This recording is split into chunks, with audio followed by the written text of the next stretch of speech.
ഈ ഒരു refreshing drink കുടിക്കാത്തവരായിട്ട് ആരും ഉണ്ടാവില്ല അല്ലേ? വത്തക്ക വെച്ചുകൊണ്ടുള്ള നല്ല അടിപൊളിയായിട്ടുള്ള ഒരു ഡ്രിങ്കാണ് മുഹബത്ത് കാ സർബത്താണ് ഇന്ന് കാണിക്കുന്നത്.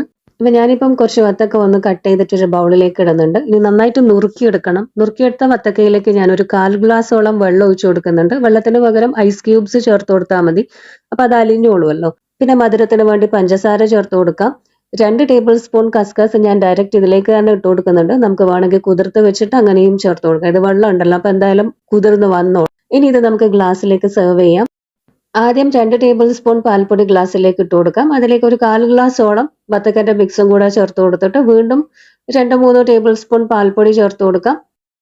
ഇതേപോലെ തന്നെ റിപ്പീറ്റ് ചെയ്യാം. ഗ്ലാസ് മുഴുവനായും റിപ്പീറ്റ് ചെയ്യാം. ലാസ്റ്റ് കുറച്ചൊരു ടേബിൾ സ്പൂൺ റൂഹ് അഫ്സയും കൂടെ ഇട്ട് കൊടുത്തിട്ട് നന്നായി മിക്സ് ആക്കി എടുക്കാം. പാൽപ്പൊടിക്ക് പകരം നമുക്ക് പാല് ചേർത്ത് കൊടുക്കാം. നല്ല തണുത്ത പാലാണെങ്കിൽ അത് ചേർത്ത് കൊടുക്കാം. എനിക്ക് കുറച്ചും കൂടെ ടേസ്റ്റ് തോന്നിയത് ഇതുവരെ പാൽപ്പൊടി ചേർത്തിട്ട്